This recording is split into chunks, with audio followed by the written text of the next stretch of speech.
Què passa?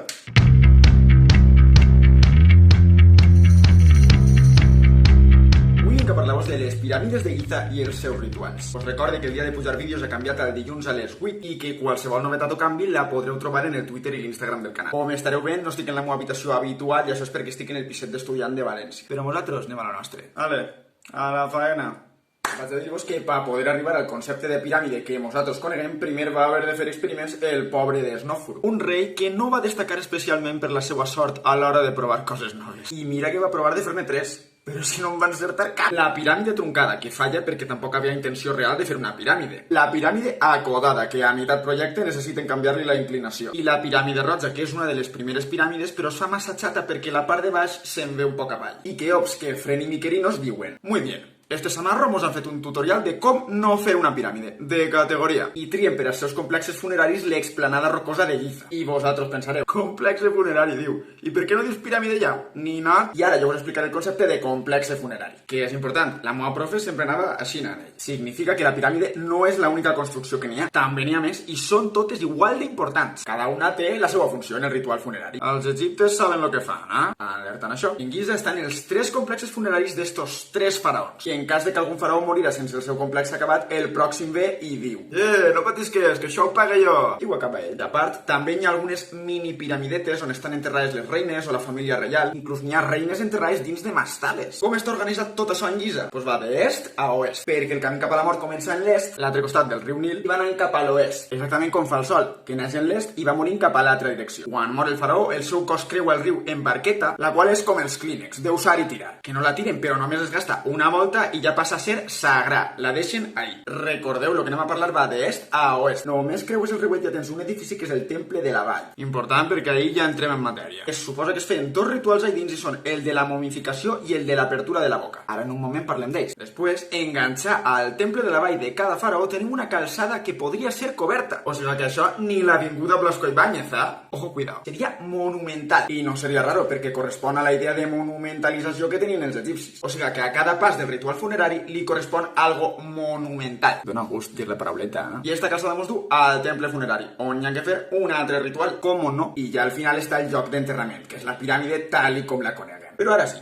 anem per parts. En el temple de la Vall de Kefren es va trobar esta escultura d'ell mateixa, i n'hi havia 23 escultures més cagaetes a esta, però és l'única que està completa. I com es fa el ritual de l'apertura de la boca? Pues este afecta a les estàtues i es tracta de fer el paripé, d'obrir-li la boca a l'estàtua del faraó en qüestió en una aixa xicotiu. La finalitat del ritual és donar-li vida a éssers inanimats, i així que puguen participar de les ofrenes i del culte funerari. El Ka seria el que participa en això. I què és el Ka? El Ka... Joder, en el puto moño, tío! Oh. El Ka és l'energia vital del faraó i té cos en vida i en mort. Es representa així i necessita que l'alimenten per viure, per passejar, per anar al kebab amigo a fer-se unes birres, i d'ahí que li facin ofrenes. Els egipcis fan les piràmides en pedra perquè el consideren el material etern per a que puga ser el casoplón del Ka per tota la eternitat. I normalment els complexes funeraris tenen portes falses. I direu, però portes falses per què? I són perquè passe el Ka com Pedro por su casa. I ja que estem vos parle del Ba, el qual és la força anímica, la part espiritual del cos, que sol representar-se en un au. I per a que el faraó poguera passar a l'altra vida era necessari que el Ka i el Ba s'ajuntaren. Sé que les dues coses pareixen el mateix, però tenen els seus matisos. I en el ritual de momificació crec que no cal que explique el que es fa, no? Però sí que diré que hi ha dubtes sobre on es feia. Hi ha investigadors que diuen que es feia en l'avantcàmera del templet, i hi ha que diuen que es feia en la terrassa perquè és necessària molta llum per a fer-ho bé. Tornem a parlar de les calçades probablement monumentals que vos havia dit. En cas de que estiguin cobertes, tindríem un precedent de lo que serien les calçades d'algunes províncies orientals de l'Imperi Romà, com en la província de Síria, en la ciutat de Palmira. I entre una cosa i l'altra van més de 2.000 anys, eh? I ja una volta han passat el temple de la Vall i la calçada, arribem al temple funerari, on adivineu què es fa? Exacte, el culte funerari. Hi pot haver una escultura del faraó per a que li donen ofrenes. I ara sí que sí, després de tot això, arribem a la piràmide, en la de Keops, per exemple, van tindre que posar el sarcòfag primer i després construir al voltant, perquè este no haguera cabut després pels passillos i a veure com les taques, saps? Construïen les piràmides en la tècnica d'aproximació de filades, de baix cap amunt va fent-se més estret, i el que es coneix com a textos de les piràmides no existeix aquí, ni en la quarta dimensió dinastia ni en part de la quinta. Els sarcòfags de Keops, Kefren i Mykerinos no tenen escultura jeroglífica. Pues vaja gràcia, no? Això començarà a fer-se en la quinta dinastia. I ara sí que sí, per acabar, unes cosetes sobre la Esfinx de Giza. La Esfinx és una tipologia d'escultura monumental del faraó que acabarà triomfant, però ara és la primera volta que la veiem. Té cap humà i cos d'animal, fonamentalment cos de lleó. Això que significa que és una escultura de poder, perquè té el cap del faraó, que és la figura política i religiosa per excel·lència, i cos de lleó, que és un animal de poder, per a que vegeu que en l'àmbit de l'art antic no hi ha res per fer bonico. Tot té una funció, i esta és demostrar el poder del faraó. I la cosa és que hi ha dubtes sobre a quin faraó representava. Serà Keops o serà Kefren?